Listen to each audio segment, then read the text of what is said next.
Welcome back to the AFZ podcast. This week we are doing Palomas and Precons. This drink was brought to you by one of our Patreon members, and soon we're going to be having a new Patreon tier where you guys can suggest drinks and get access to the ingredients a week early, so you guys can make it along in advance and make it with us. So this week we got Palomas, which is a grapefruit and tequila drink. So we got grapefruit juice, club soda, tequila, a blood orange, lime, simple syrup, some salt, some ice.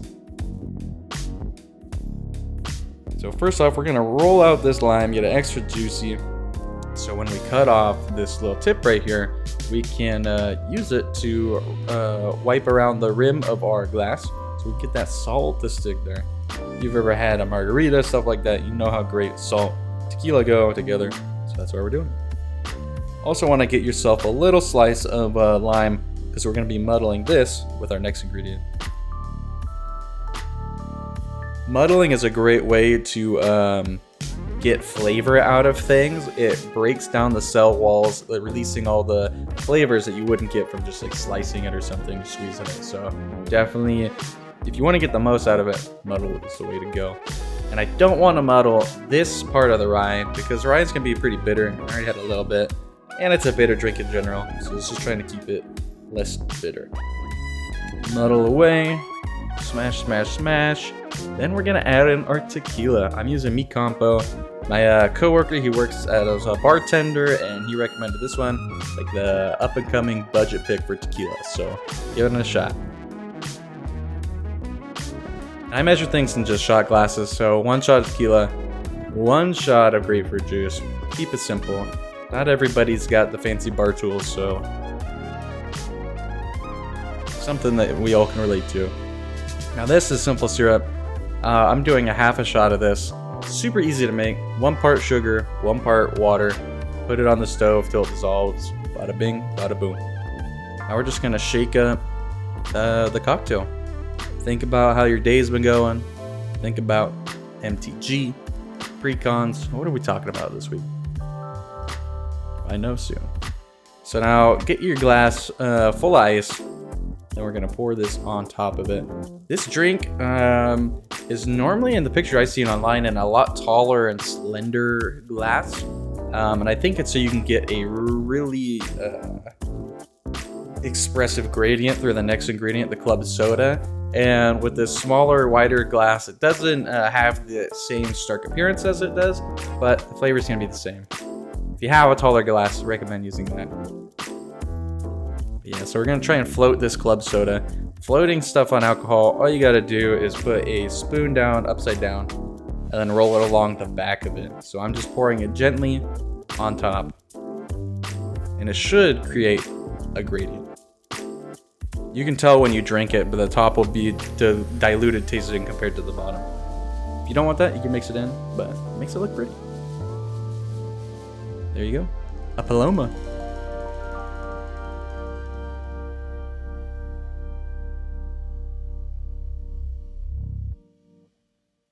What is going on, everybody? Welcome to the AFZ podcast number 4, I think. I don't know what it is. Number 2 of the new and improved one. Today's episode is Palomas and Precons. What's a Paloma? Well, it's a little cocktail we made at the beginning of the video. You know, we got our cocktail drawer. It comes pre-made for me. Just kidding. I made it myself and put it in there, but you know, theatrics. This apparently is the most popular cocktail in Mexico. I made it a little differently than, I guess some people use grapefruit soda. Didn't have grapefruit soda, so did with the ingredients I had at hand. Agave nectar would have been good too. Here we are.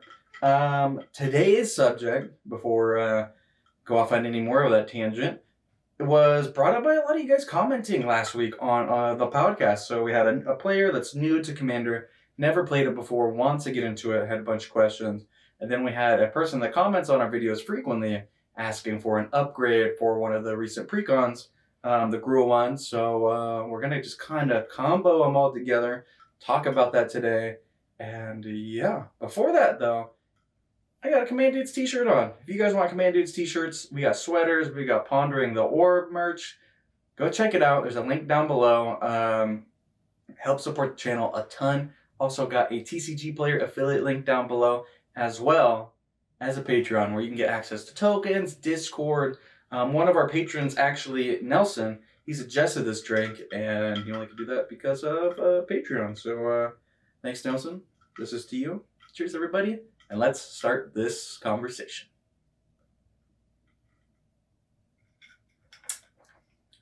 It kind of tastes like it's just like a margarita, you know? The club soda and the sugar, simple syrup, kind of watered down the tequila, so it don't got that big old tequila funk. And it's nice. The salt on the rim really helps out too. Fights the bitterness. All right, let's get our script, because we're professionals around here. Alrighty, so we'll address the new beginner to the EDH. They just started playing Magic. They like Commander as an idea, and they want to get into it, but they don't know how. They don't know how to go about finding good cards, things like that. What do you do when you just don't know? And that's what we're going to answer first today. So I recommend there's 3 things that you can really do to get into Commander. And I'll break them down. There's going to be 3 points, but it really just is it's kind of a lot of work actually getting into Commander, because there's so much time that goes into building decks and to thinking about cards and learning about stuff. And Magic is an incredibly complicated game, so prepare to fall in love, to dedicate a lot of time to it, and hopefully you have a bunch of friends that you can play with and enjoy it just as much. So,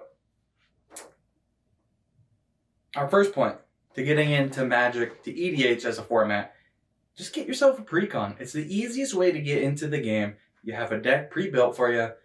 It should be legal, some of them are not. And you can just start playing. You get an idea for this is how many lands I have in a deck, this is how many creatures, how many instants, kind of things like that, draw spells. It gives you an idea of what you want to be doing. You can, of course, optimize that, which we're going to be doing later on in the video. But it's just the easiest way. It's budget friendly. It's like $40. I don't want to say don't buy it from your LGS, but if your LGS is charging you like $60 for one you can buy at Target, just go to Target. Don't pay the $60. This is a hot take for sure, but I hate it when LGSs price gouge you. They say, oh, it's online for this much, so here you go. I'm like, down the road, it's $40. Why is it $60 here? It's shiesty, in my opinion. I know they gotta make money. They're losing money if they don't do that, but sell it online if you want to do that. Don't sell it to the person coming into your store. I have not met a single person who doesn't agree with this take. Let me know what you guys think down below. Anyways, $40 is so cheap to get into. You can't really play standard for $40. If you're buying packs on like Arena, God forbid you're doing that. But if you're playing on Arena, it's so expensive. I used to play that game all the time. I was grinding it, and it was like every set $100, $200 to even get like one deck going. Much rather just buy a Precon for Commander, $40. You play with your friends over and over and over. It's great, fun, cheap, a good time. And it's a great way. You can like test out the different ones. You can play them with your friends. You all get one. You can like pass them around. You don't have to keep on playing the same deck over and over. So you guys can all figure out what kind of decks you like, find the playstyles you want to do, and then expand on that further in the future. That's a great thing about Commander. The longer you play it, the more cards you collect and the more things you can swap around, put it into different things, kind of customize it to however you like it. And it's kind of that progress over time that makes a deck really complete versus just like the initial, here's my initial concept, boom. In my opinion, building over time makes decks way better. All right, number 2. I think the best way to get into Commander is playing lots of Commander. And if you don't have friends that are all interested in playing Magic or playing Commander, best thing you can do, go to your LGS to play in the Commander days. At our LGS, it's supposedly a casual EDH day. Definitely not casual. It's a tournament, $10 to enter. You got to play for a couple rounds, and there's weird things that you get points and stuff for. Not exactly what I was expecting when I went there, because it was so very different than playing with my buds. But it was a good way of meeting a lot of people in town. They all played Magic, and then if you weren't in the tournament, you could either like change numbers with people, or you could play games outside of the tournament to kind of match whatever power level you got. If you're going in with a precon and it's not holding up to any of these decks that are trying to win some store credit or whatever, I'm sure these guys that have these crazy competitive decks have a weaker power deck that they can play with you or something after the tournament's over or on a different day. You guys can make plans. Experience is the best thing to get into Magic, period. You're going to find out what cards are good. You're just observing, wow, that guy cast that crazy spell. That thing's insane. That's going in my deck. Things like that. It's very similar to watching YouTube videos and stuff like that, but you get the hands-on experience. You can watch gameplay videos online. You can do all that stuff. And sure, you'll find some cards. But when that card kicks your ass, you're definitely going to remember that card. So it'll definitely make it a lot easier to remember it, pick it up, and yeah, you're going to have fun kicking their ass with it too. So as the last tip, how to get into Commander. You got your precon. You got some experience playing with the LGS. You see how your deck works. Played with maybe some of your friends. Saw some cool cards. Last stage of getting into it to making a really good deck is doing your research. You can go online and find there's so many websites and blogs and like a bunch of card stores. They have their own like little sections where people write articles about how to make a certain commander better, how to build certain types of like decks, be it like stags decks or like aggro decks, the kind of thought process that goes into that. Tons of articles out there. You can read about any playstyle, about any commander. Super easy. You just type it into Google, boom, it'll pop up. Super easy. But it's going to take a bit of time. Like you're going to have to put in probably, if you're new, a lot more hours than if you're not. For me, it takes me probably about like 2 to 3 hours to make like an okay deck. Just because I've been playing a lot and I know most of the good cards and I just kind of slot them in. But if you don't know all that stuff, it's going to take you a lot more time to come up with a deck that you're happy about, that you think performs well. And yeah, it's just doing the homework, doing the research. There's a whole bunch of websites that you can use to help yourself do this a lot easier. EDH Rec is a great one. You can find your commander, look at all the cards in there that are recommended, and pick the ones that you like. Definitely don't recommend picking all the like high synergy top pick ones, but pick the ones that you think will be fun and enjoyable in your own playstyle. That is how I use that service. I think a lot of people will go on there and just go all the best cards, and they're like, okay, cool, done, easy. And or some people will do like the median. You can find like different price ranges or like the average build of decks. People will copy paste that into whatever deck building program they use, and then they will just edit that. I never do that. Definitely a big time saver, but I would never do that.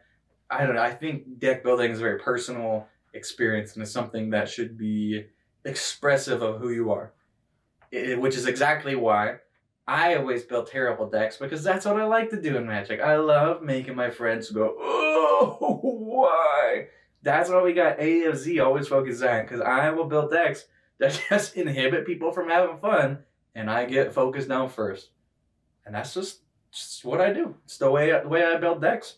And I think that you should also find your own way of building your own decks. Find it some way that makes it you, some way that so when somebody's playing against you, they're like, oh, this is definitely something you would play. Because that's the most, I don't know, heartwarming moment when people do that. Even when you're the arch enemy all the time. It's so very heartwarming. And yeah. Building off of this kind of topic, I mentioned that I always build evil decks. And that is something you should do if you like doing that. I don't think that you should listen to people saying, don't play land destruction, don't play stacks, don't play counter spells, boo-hoo, I don't care. I'll play what I want to play, you play what you want to play, and let's smash our toys together. That's how I see it. I don't care what you're doing, I want to do what I'm doing, and then try and win.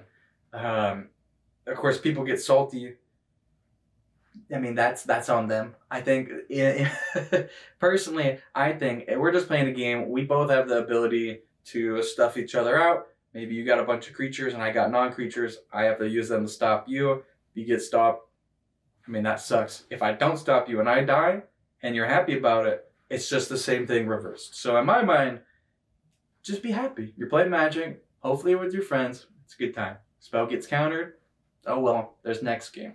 You can't cast your spells because somebody blew up all your lands.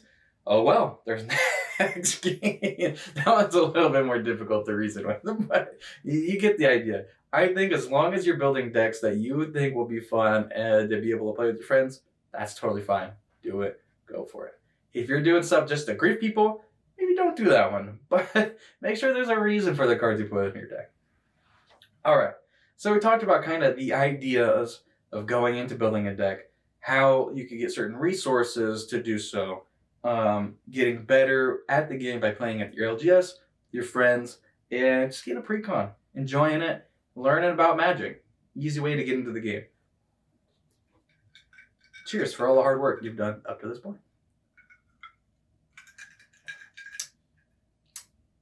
One last thing before we move on to the next part, building this deck. I would say it is very important when learning Commander or playing Commander, enjoying Commander to the fullest, that you play with 4 people. I hate playing Commander with 2 people. I really hate playing Commander with 3 people. I despise playing Commander with more than 4 people. Play with 4 people. It's the best. If you have 3, in my experience, what happens the most is 2 people will go off to the races and it becomes a 1v1. And then the one person that is doing nothing will win. The other 2 will battle it out. The bigger giant will smash in the other giant's head. It's like, I won the game. Has a sliver of HP left. And then the person, the rando dude from Elden Rings comes out, flurry attacks you, kills you, GG, it's over. So 3-player games are really tilting, in my opinion. They have been the saltiest games I've ever played. Along with this, 2-player Commander can be just as salty. If you're playing like a blue deck, you counter somebody's spells. The good thing about Magic in Commander is that blue with its counter spells, you have 3 opponents in Commander normally, so you can't use them on everything. You can't just lock one player out because you'll lose to the other ones. They'll make deals to get back at you. That'll happen. In 1v1 Commander, that shit doesn't work. You're just countering everything. You control the hell out of them, and people get tilted out of their minds. So I avoid playing 1v1 Commander and 3-player games completely, because at that point, it's just, people get really mad, and it's just something I don't want to deal with personally. Games more than 4 people, it just goes on too long. There's too many people to hit, unless you're all running combo decks that can kill everybody. Like if you got 5 or 6 battle cruiser decks, you're playing like a 5-hour game. And that, it could be fun to some people. It is a very exhausting day, exhausting night whenever you're playing. Commander takes a lot of brain energy. You're thinking about everything. If you're trying to win, you're trying to do your best. There's a lot that goes into thinking about it, and it can be pretty taxing. So when you play a 5-hour long game, I don't see myself playing no. All right, guys, I'm going home. I gotta sleep because it's too much, and I can't handle that kind of strain. I guess some people have fun with it. My friend was telling me their whole LGS played like a 20-player game. I don't know. He said it took like 45 minutes for one turn to go around the whole table. So that don't sound very fun to me. Alrighty, for this next part of the podcast, part 2, we're going to be diving into one of the new precons. It's the Guru one. The head commander is Chishiro, the Shattered Blade. 2 red-green. It's a 4/4 legendary creature, Snake Samurai. Super cool typing. Looks really cool too. Whenever an aura or equipment enters the battlefield under your control, create a 2/2 spirit token with menace. Alright, pretty decent. And then at the beginning of your end step, put a +1/+1 on each modified creature you control. Modified being a creature with an equipment, auras, or counters on it. This deck, I was asked to be created into a near cEDH deck. I don't think this deck can go into that while maintaining its personality. I think a lot of the times when you step into cEDH, your deck loses what its identity is, if that makes sense. Like, you're no longer playing Chishiro, you're playing red, green, whatever WinCon they do. So we're just going to make an optimized one, if that makes sense. It's going to be a beast of the deck. It's going to have a bunch of synergies. It's gonna be super fun, easy to play, and because this is a pretty straightforward deck, and yeah, I think the way I'm gonna do this is I'm gonna highlight some cards that I think you need to go in. I'm gonna take out some cards. I'm gonna show you how I build a deck, starting from a precon and then upgrading it.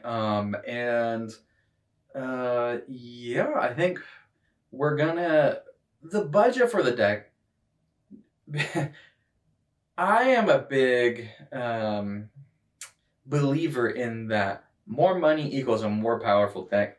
And the internet has told me that I am dumb as hell for thinking that. And I think that is ridiculous. The more money, every single deck video you see out there is I put in X money into the deck to make it better. That's what happens. That's what Magic's all about. If you don't think that isn't true, prove it to me. Have some thought. You put thought into your deck and you wanted to make it better. Show me how you can do it with less money, with no money. I don't believe it. So we're gonna dive into this thing. Chishiro, Snake Samurai. The main takeaway for this is for either new players. This is how I would normally build a deck. So if you think that you don't know where to start, this will be there's going to be some tools I'm going to show you. Architect is mainly what I use, and some ways of importing stuff to that to where you can get a nice basis. So you can organize your decks how you want to, and then you can go about searching cards, searching just mechanics, things that you want to do and putting in a deck to suit you. So without further ado, I'm a step away from the chair. You know I'm going to be bringing this cocktail with me. You hear the little ice jingling in the voiceover. But we're going to look at Chishiro the Shattered Blade, how to optimize this deck, how to make it pretty competitive. I don't know if I'm going to put any infinites or things like that in it, but it'll be a fun deck. It could be at most high-powered tables. Probably going to be pretty expensive. Probably going to be outside of most people's budgets. But this is going to be a good thought experiment of how to go about building a deck, how to find good cards, how to make things stronger, and etc. So hop on over to the voiceover now. Alrighty, everybody, welcome to the Chishiro the Shattered Blade upgrade precon kind of shindig we got going on today. I'm going to start off this kind of upgrade guide by just kind of showing you some tools about how I go about building decks, upgrading them, etc., etc. So I'm going to be showing you 3 tools that I think are excellent ways of giving you inspiration or just helping you really kind of find out what cards should go in your deck and what cards you kind of like. You don't always have to pick the best cards. Whatever just stands out to you and you think would be fun should go in your decks. So right here, we are at Architect. I'm already signed into my account, and I'm going to show you how to go about making a new deck. And this is a really good tool, especially for precons, because they kind of have it already built in for you. So we're going to come up here. We're going to make a new deck. We'll call it Upgrade with 2 Ds. And then we're going to select our format, EDH. Create a deck. So then you're given this screen. This screen is super cool because you can either start making a deck from scratch if you just wanted to find your commander real quick and then make it based off of just like 1 card starting and then building the deck from there. You could import a deck if you found a list online. You could just copy paste it into here. But here's what we're doing. We're doing a pre-constructed deck. So we just click this bad boy and look at that. Chishiro right up there. They didn't put 2 Ds in their upgrade. They made a mistake there. But we just click on that. We wait a nice little second. And then, come on, internet. Voila! We got our deck list updated right here for us. We don't have to do anything. If your commander wasn't already set, and you click this little arrow, set as a commander, kind of do that kind of thing. Because sometimes it'll say all your cards have an error if you don't do that. So here we got the deck. This is kind of how it's all separated. This deck does come with a extra non-basic land, making it an illegal deck. So we're starting off at 99 cards. And you can see up here the estimated cost of all the cards, $84. So if you got this for $40, it's a good deal. Anyways, the first thing I always do, since we have this beautiful program that lets us organize things in great ways, I like to just take a second to organize things into a few categories and make things clearer for me to understand what we got going on And overall, I think it makes building a deck a lot easier. And yeah, just the more of a routine you have with building decks, a lot quicker it becomes, and a lot easier it becomes. So we're gonna start off. All right, the first thing I saw is this board clear. We're gonna drag this up here, make a new category, board clears. Then we're just gonna move all the things over there. Alrighty, so I'm just looking for the rest of the board clears. I doubt there's gonna be one in enchantments. Sorceries. Sorceries. Decimate is kind of one. That's a board clear. Definitely don't need that one in the deck, but there's another board clear. So we got 3 board clears. As far as I'm aware, I think we got them all. So the next thing I'm going to do is I'm going to make a bunch of different categories, and I'll get back to you guys in a second once I've done that. This is kind of what I'm looking at when I first start building a deck. I kind of make these categories that help me understand the deck a little bit better and keeps me focused when I'm building this deck. So in my mind, Chishiro the Shattered Blade, click it, maybe it'll come up bigger. This card, it reads to me 4 mana for it that makes 2/2s whenever we cast or not even cast, whenever an aura or equipment enters the battlefield. So in my mind, that is the most relevant ability. The other one says modified creatures get +1/+1s at the end of the turn. I think it is a lot harder to modify a bunch of creatures compared to spamming a bunch of cheap costed equipment and auras and enchantments. So in my mind, we should be focusing on that ability rather than the secondary one. So as long as you are like basically, as long as you can create a bunch of tokens, you should be on top. You should be putting on the pressure on all your opponents. You don't need the 1/1s. You can get those elsewhere. And that's going to be the real strength of this commander. Those menace tokens are going to be very difficult for opponents to block, especially if we got a ton of them. So this is kind of what I like to do when I'm building the deck. I got our board clears all separated. Our creatures are all over here. And these are the creatures that do not fit into other categories. So there's probably more creatures than it actually looks like. But I've moved them into the other categories just to kind of give me an idea of the numbers of the other cards we're looking at. These are kind of support enchantments that just do fun things for the deck. You got 7 auras altogether, 5 draw spells. There might be a little bit more. I didn't go too much into reading all the cards to make sure that they were draw spells, but this kind of gives us an idea. We got 6 equipment, 8 ramp spells, 2 protection spells. So we got 5 targeted removal spells. This deck is a pretty aggressive deck, in my opinion. You're going to want to get your commander out really fast, so then all your auras and equipment spells you cast get you these 2/2s, and then you can use those to swing in, either by suiting them up with the equipment, casting the auras onto the new tokens that you make, etc., etc. Then they start growing with your commander, and you kind of get all the benefits all together. With this deck, to me, it seems very creature heavy and not so equipment aura heavy. And I think those are the things you want, because you can always suit up your commander with your auras, with your equipment, and then you're still making the tokens. So you don't necessarily need a ton of creatures, because the commander itself is going to make them for you. And to be honest, this commander is like pretty underrated. So you'll probably get by without people removing this thing a lot, in my opinion. So I think going less on the protection side and more on the aggressive trying to win side is a much better idea for this deck. So now I'm just going to do a quick couple cuts. I'll put them all into one pile so you guys can see them, and we'll move on from there. I've previously done this. This is my second time going through this deck, trying to refine it even more. And the first time I cut 28 cards from this deck list.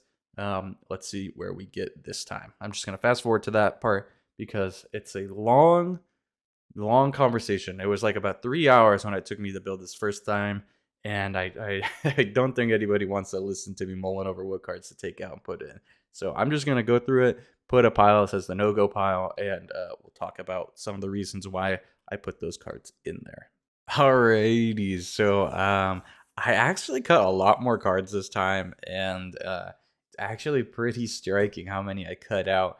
So my idea, right, building this deck, is that we want to first things first. We're organized. We're going in there. We separated out all our things, and then we're going to use other resources to find cards that we want to put in. I took out all the cards that I think did not benefit us while having our commander out. Some people like to build decks to where it doesn't matter if the commander's out or not. You get to play the game. You have other strategies. This deck, I feel like, really leans into the commander. You know, it has a really strong identity. You want to be making these tokens. You want to be swinging in with them. So that's what I chose to build a deck around. Of course, there's other ways you could build this deck. You could, for example, a lot of red spells have the ability to polymorph creatures. You could turn these tokens into really big creatures. Maybe you have Eldrazi. Maybe you have other big green creatures or something in your deck. Then you can just, kind of shuffle your deck into those guys by kind of getting rid of these tokens. You run these auras to produce these kind of guys, and then you can ramp into some big dudes pretty easily. But this deck, we're just going to make a bunch of 2/2s. We're going to make them big and swing in. So I went through and I cut every card that didn't fit that kind of game plan. A lot of these cards, the deck wanted to have synergies with +1/+1s and having either creatures with +1/+1s on it so that the commander would make them even bigger. But a lot of the time it doesn't. All these are such high mana costs, and they don't have the best stats anyways for coming up with +1/+1s, that just waiting till the end turn to then be able to use them the next turn doesn't seem that good. I'd rather spam out a whole bunch of tokens and be able to use them the next turn rather than getting down one creature per turn and having it become a 5/5 instead of a 4/4. So that's my kind of thinking into why I removed a lot of these creatures. As for the other spells in the deck, so I took out a lot of the auras. The auras, they kind of don't do too much in here for our game plan. A lot of them either sacrifice themselves after a turn or two. This one kills your creatures to get you a bigger creature, hopefully from your deck, but then it kills that creature. Doesn't seem very productive in our deck. We want to keep our things on the board and go into the face.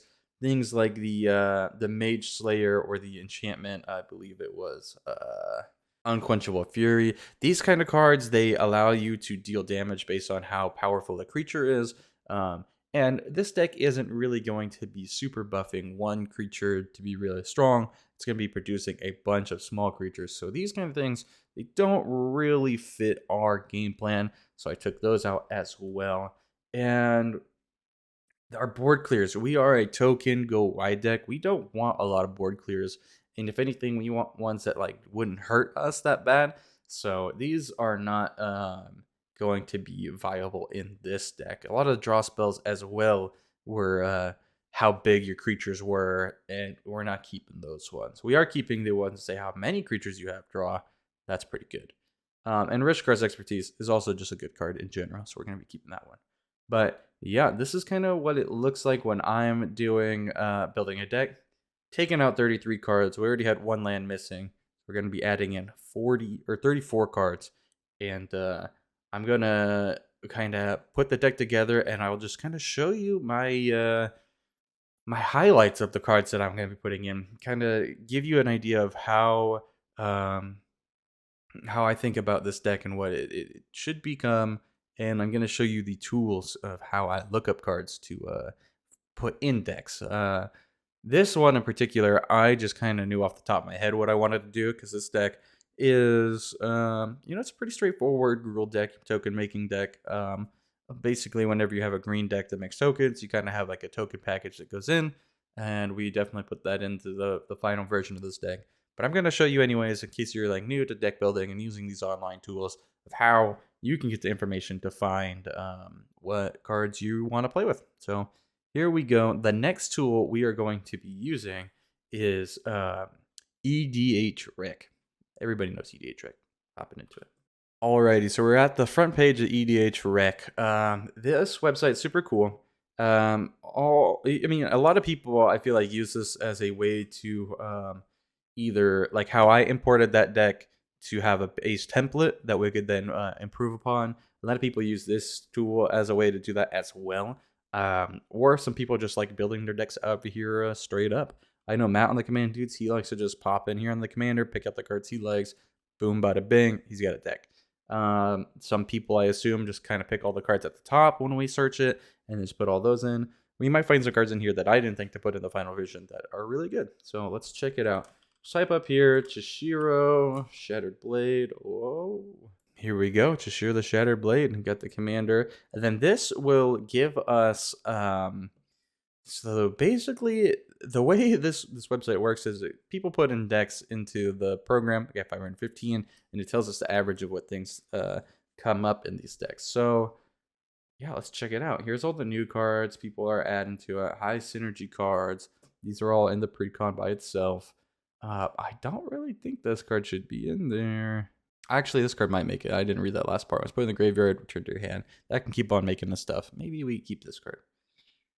Kodama, the West Tree. That's a good card to put in the deck. Didn't think about that one. Yep, looking through here. So this is the good reason to use this tool is a lot of people will build decks and maybe have ideas that you didn't have, so you could think to put them into your deck. Kodama, the West Tree. I didn't put that in the final one that I built. Definitely, probably should go in because there's gonna be a lot of things that are modified, and it gives some trample. It kind of does everything you want it to do. So you ramp more. This card is really good in the deck. This card, I don't like this card. That card's not staying in for sure. Again, with Mage Slayer, I don't like it. I don't like most of these cards. What are these? Top cards. I think these are just like the ones that people are leaving in their decks just from the precon, because most of them came in there. Renata is very good. Each other creature you control enters the battlefield with an additional +1/+1. This makes all of our tokens enter modified already, and that should definitely be going in. Something I didn't add in, but now we saw it here. That one definitely goes in. This card, Togo, I should have definitely put this one in too. This thing, every time you play land, you get an equipment that makes a dude. You can equip it for one, bada bing, bada boom. I mean, who doesn't want that? That sounds great. And you get to play with Togo. You get to throw rocks at your friends. Great time. And you already can see the benefit of using a program like this. Like just a few little scrolls, seeing what's going on in here. You can already find some cards that are pretty dang good in the deck. This card's pretty cool. I enjoy this one. Like a mini, whatever the god form of it is. But it gives you +1/+1, so it modifies your creatures. Pretty cool. Of course, Zendikar is super good in this deck. If you want to pump your guys even more, go with the token strategy. And this is what I wanted to look at. Enchantments. Here we go. Now this is, I think, the important thing of this deck is utilizing the enchantments, especially ones that can bounce back to their hand, or the ones that replace themselves when they die, or draw when they ETB. The ramp ones especially. We took out a lot of the ramp from the deck, so I definitely recommend putting in the ramp spells that are auras, because then you're rampant, you're making tokens, you're doing all the things you want to do. Utility lands. This guide, I'm not going to really show you how to adjust your lands for the deck. You know, I personally, when I'm using a precon, I kind of just tend to stick to the precon. It really depends on how much you care about your lands. I'm I'll run all basic lands kind of guy. I don't really care, and if it's a bad game, whatever. But if you want to take the time to perfecting your mana base, it does take a little bit more time, and it's something that I do not want to share in this video, because that is my most hated part of building a deck. Alrighty, so we found a couple cards that I did not put into the final thing. Say you want to look at other cards. This just isn't enough for you. You want to see more cards in Magic that kind of fit the theme. We're Gruul, which is red and green, and we're looking for our artifacts, enchantments, equipment kind of deals. So how do we do that? Alrighty, everybody. So for the next part, if you just want to find cards, you have an idea of what you want it to do, you have colors in mind, you have your card types that you need to build around, this is a great tool for doing so. You could also do this on Architect, although I find the Architect one a little bit more difficult to use.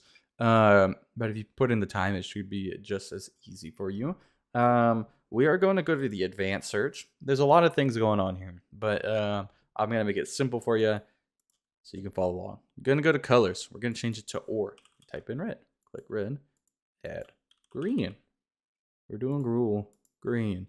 Then we're going to go down to subtypes, and we're looking at auras. Add.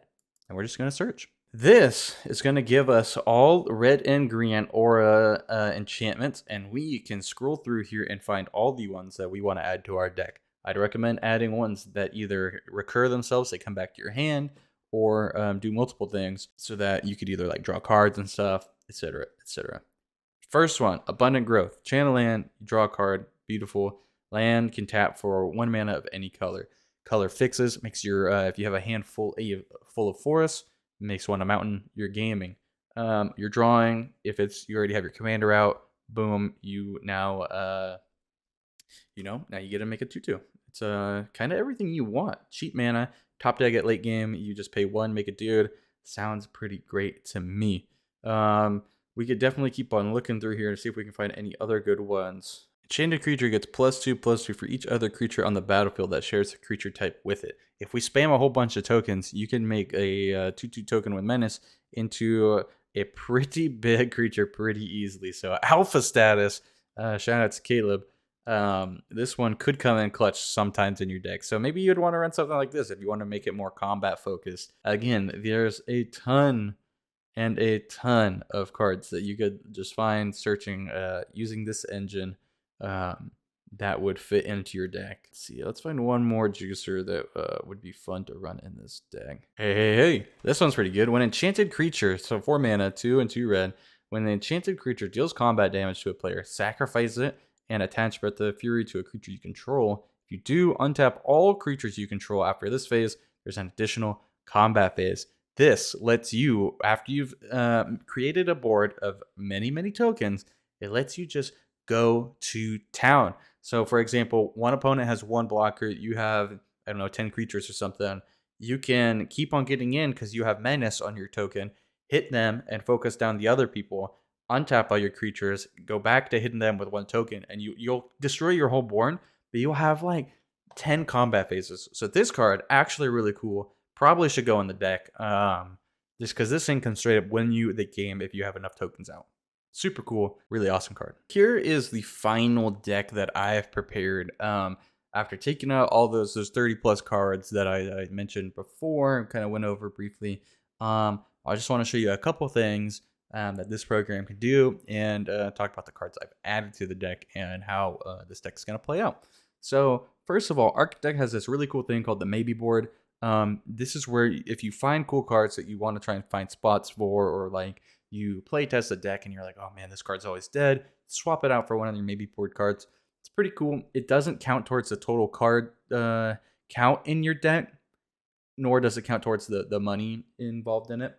And you just can have it over here just so you could always just like swap it in, take one out, put it back in there kind of deal, so that when you're digitally making your deck, you can stay very organized. And I think it just really helps, I don't know, kind of your deck building process. You have your big pool of things that you want to go in, but you're like, oh, maybe this doesn't fit exactly.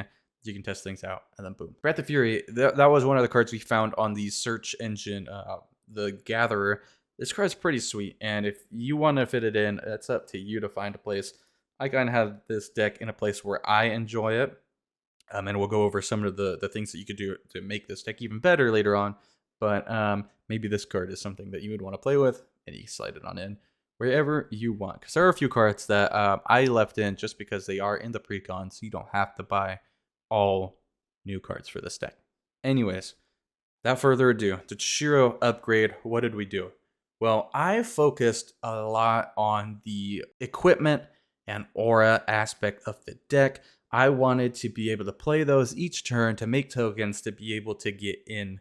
So the things I did for equipment, Bloodforge Battle Axe. This card is great in this deck because not only is it a artifact equipment that is going to make you 2/2, when you equip it to one of your spirits that have menace, they're most likely going to connect for some damage. When you connect with this equipment attached, you're getting another one of them. So you can end up making enough equipment to just equip to all of your spirits, and you're getting the +1s. They're getting bigger each turn. You're kind of fulfilling everything you want to do in the deck with this one card. So this card is absolutely bonkers, I think, in this deck, and it makes a it's just a fun card too. So I think this card is the all-star in the deck. Something that also is like this card, and it already comes in the precon, is this card, Smoke Spirit's Aid. It's an X spell. You target X creatures, and basically it auto-equips an aura to all of them, when you have like maybe 6 creatures out or something like that,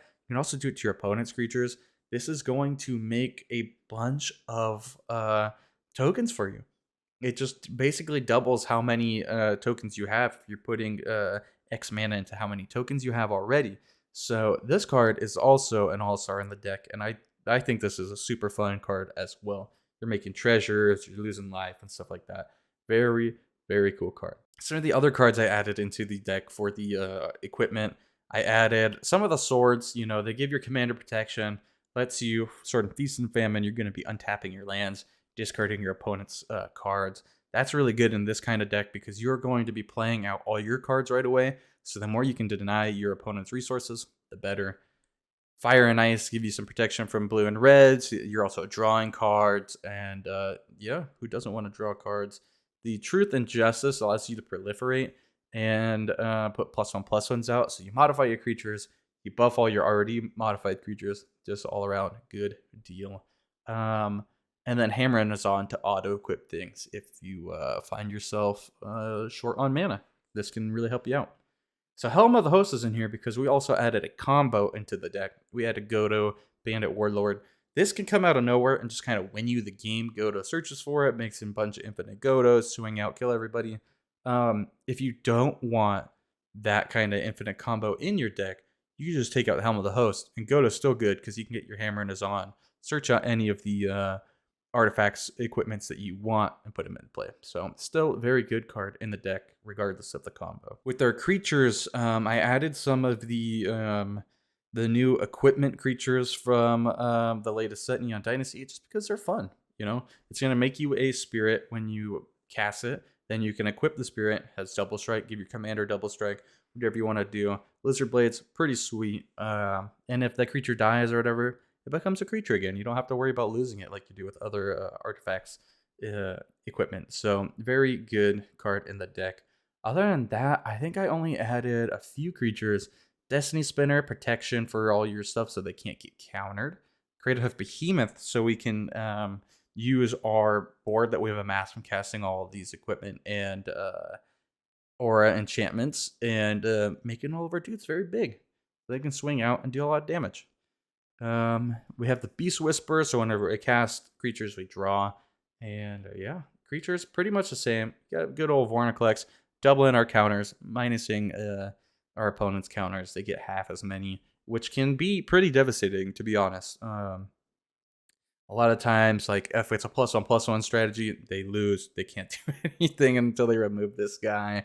If they're running sagas, they just don't get to proceed with their saga. It just stays there. So this card can be pretty oppressive, and that's exactly why we're writing it. Anything that we can use to kind of get us ahead while keeping our opponents back is great in this kind of aggressive deck. For our enchantments, we added the doubling package. We got Parallel Lives, Doubling Season, Branching Evolution. This is so that when we are getting our +1/+1 counters, or we are making our tokens, we're getting double of them for the same price. So later on, if we cast a Rancor, 1 green mana, we're getting 2/2/2s. Awesome. If we have the Parallel Lives out as well, we're getting 4/2/2s. Sick.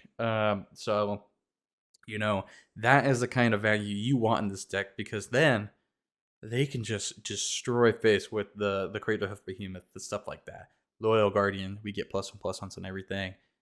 Bunch of crazy things you can do in this deck once you get those things online. So definitely things you want to be looking for when playing this deck.